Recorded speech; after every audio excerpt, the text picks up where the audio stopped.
こんにちは、さきです。今日は日本語教師である私がどうして神様の言葉をシェアするようになったのか、よく質問をいただくので、今日はお答えしたいと思います。私は以前日本語教師として、そして動画クリエイターとして皆さんがよく目にするような、日本語の一般的なフレーズを、シェアしていたんですね。なので突然ですね、バイブルを日本語で何というのかとか、聖書箇所をね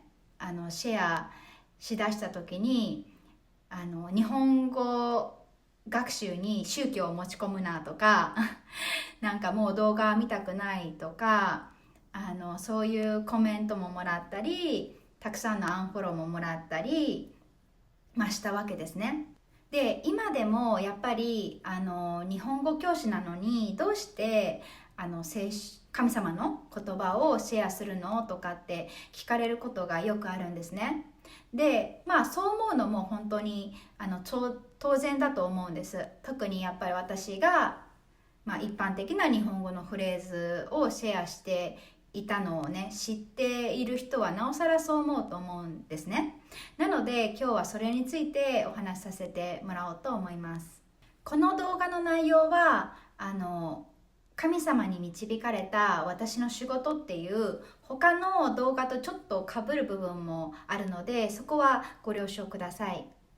はい。で、私が神様のね言葉を SNS でシェアし始めたきっかけの大きな一つが教会なんですね。で教会に行くとたくさんの方が自分自身に、神様が与えてくださっているものを生かして、もうそれは才能、力、物質的なもの、様々になりますけど、それらを生かしてミニストリーをしている。ミニストリーって日本語だと奉仕活動ですね。奉仕活動をしている。で、あと牧師さんもいつも彼を通して神様の言葉を、語ってくださってるわけですけど、それらをやっぱり聞く中で私は自分自身に与えられているものっていうのをより確信して、そこにすごい感謝の気持ちを持つようになって、でそれが結構やっぱりもっとそれらを生かして神様の御国のために、神様の王国のために働きたいって日に日に思うようになったわけですね。で、私が神様から与えられているって確信したその一つっていうのが、影響力だったわけです。日本語教師の仕事自体、これから何をしていったらいいんだろう、どういうことを神様は私に望まれているんだろうっていうことを祈りながら本当に奇跡的に導かれたものなんですよ。これは神様に導かれた私の仕事で詳しく話してるんですけど、とにかく日本語教師の仕事自体、神様からすごい導かれて、することになった。で、その中で神様の言葉はほとんどシェアしてなかったんだけど、一般的な日本語のフレーズの動画とかを作る中ですごく祝福されて、フォロワーもすごく増えていったし、動画を投稿すれば、ポジティブなコメント、たくさんのいいねがついて、すごくクリエイターとして嬉しいですよね。嬉しいなと思いながらやっていたわけです。でこういったことは本当に神様が導いてくれて祝福してくれてるからこそあるものだって分かっていたのにもかかわらずほとんど神様の言葉をシェアすることもなかったですし、そんな中で教会に行くじゃないですか。じゃあ本当に一生懸命ミニストリーをされている方がたくさんいて、そして牧師からね語られる神様の言葉っていうのをやっぱり聞く中で、もっとやっぱり自分に与えられているものを生かして、御国のために働きたいって思うんだけど、それでもなんか思うだけで、はい、もう新しい1週間が始まるっていう日曜日を過ごすみたいな感じだったんですよ。そんな中でやっぱりこのままじゃ嫌だってすごく思うようになって、思い切ってもう動画を作ってアップしました。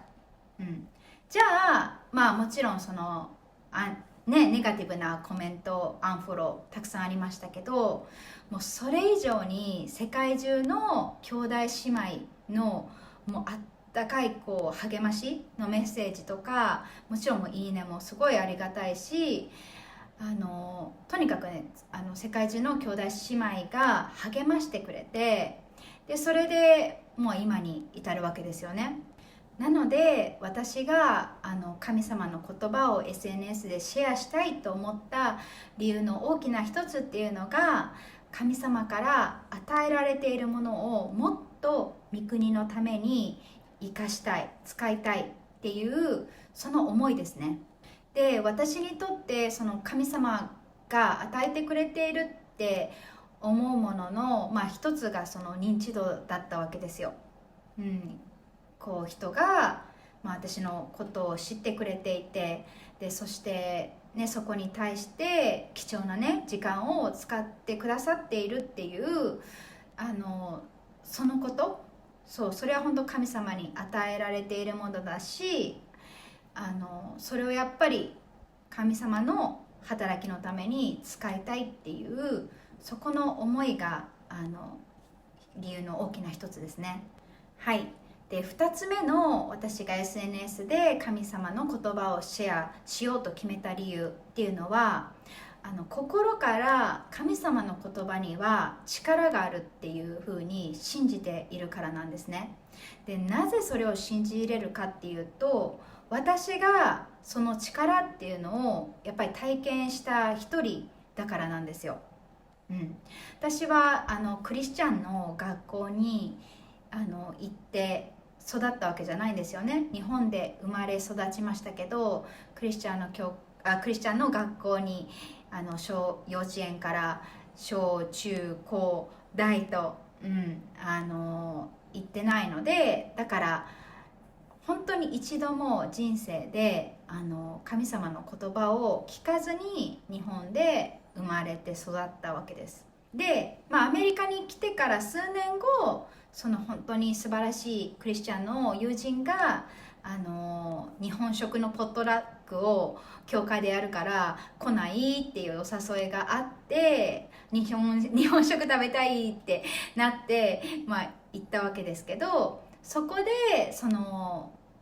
日本人の牧師さんが話されている、説教されている動画をご飯の前に見たんです。で正直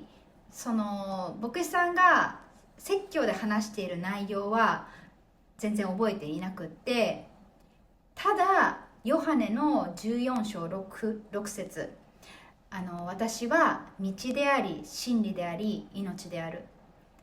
私を通らなければ誰も父のもとに行くことはできないっていう言葉がありますが、その言葉がすごく私の心に残ったんですよ。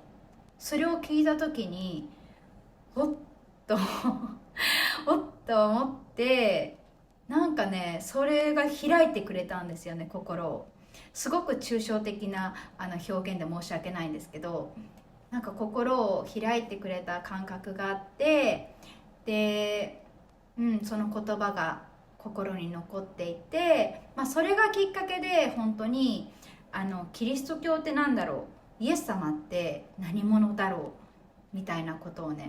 自分で調べるようになって、最終的に信仰に導かれていったんですね。つまりこう神様の言葉のパワーをすごい体験した人間なんですよね。そうで同時にその私のように本当にもう長い間生まれてから育っていく中、その神様の言葉に一度も触れたことがない人がたくさんいるんだっていうことを考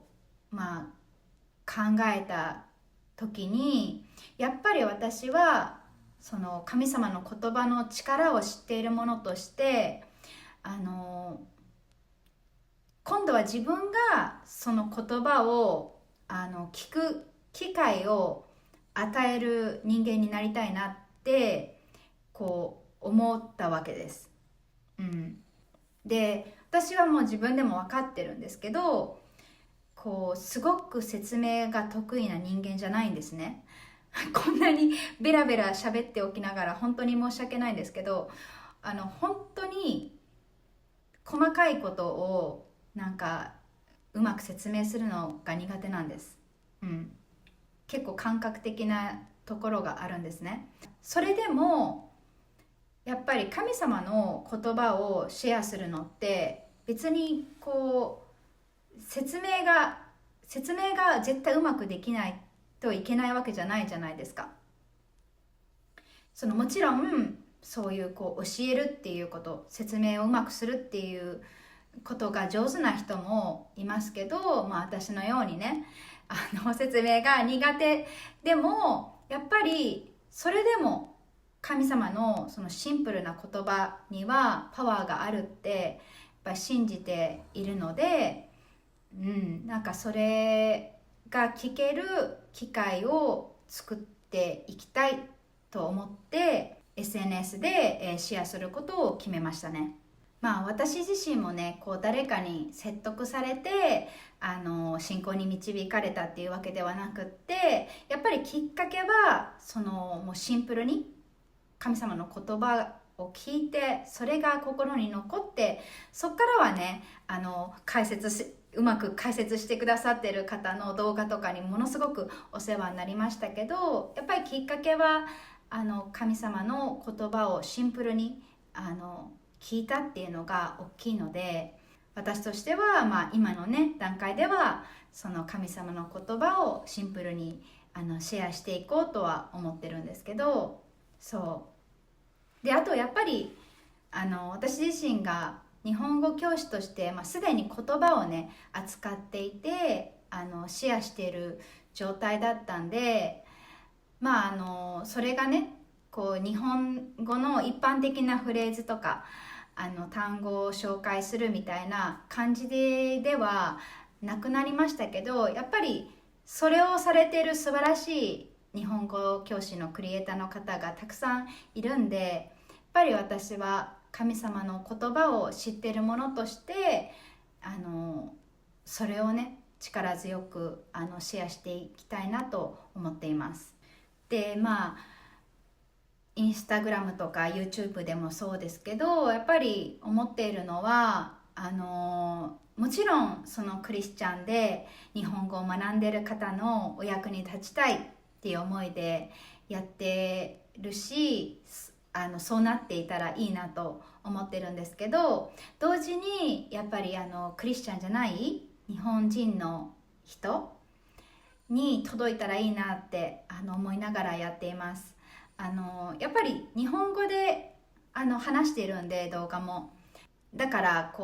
日本人の人にとっては日本語で福音を聞くチャンスになるじゃないですか。そうだから届いてくれたらいいなと思いながらやっていますし、もちろんその日本人だけじゃなくて日本語を学習してるクリスチャンじゃない方もたくさんいると思うんで、その方たちにも福音を聞く機会になったらいいなと思って活動してます。ということで、私が SNS で神様の言葉をシェアする理由の2つ目っていうのは、神様の言葉には力がある。でもその言葉を聞いたことがない人が世界中にいて、やっぱりその言葉を届ける働きをしたいっていうのが2つ目の理由です。最後に皆さんと分かち合いたいなと思っているのが、神様の言葉にはパワーがある。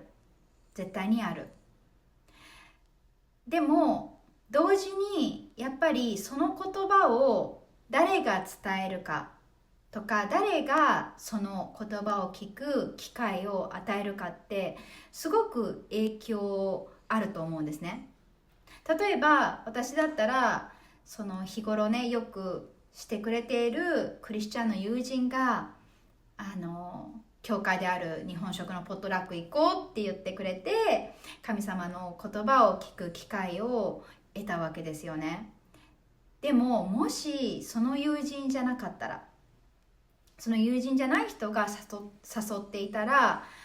正直わからないです。そうだから私にとっては、彼女が誘ってくれたから行ってみようってなって、結果としてね、神様が憐れんでくれて私に福音を聞く機会をね与えてくれたわけですよね。でやっぱりSNS のフォロワーが少ないとか多いとか、もうそういうのは全く関係なくって、それぞれが置かれている場所が違うし、才能も人間関係ももう何もかも違うじゃないですか。でも必ず誰かに影響を与えているっていうのはそうだと思うんですね。そのあなたが誘ってくれたからそこに行こうと思ったとか、あなたが言うその福音だからなんか聞けたとか興味を持ったとかって絶対あると思うんですよ。なので私にね言われなくてもそんなことは分かってますっていう人がもうほとんどだと思うんですけど、改めてね今一度こう一人一人にやっぱり影響力があるっていうことを共に忘れずに歩んでいきましょう。はい、では最後まで動画を見てくれてありがとうございました。また次の動画でお会いしましょう。バイバイ。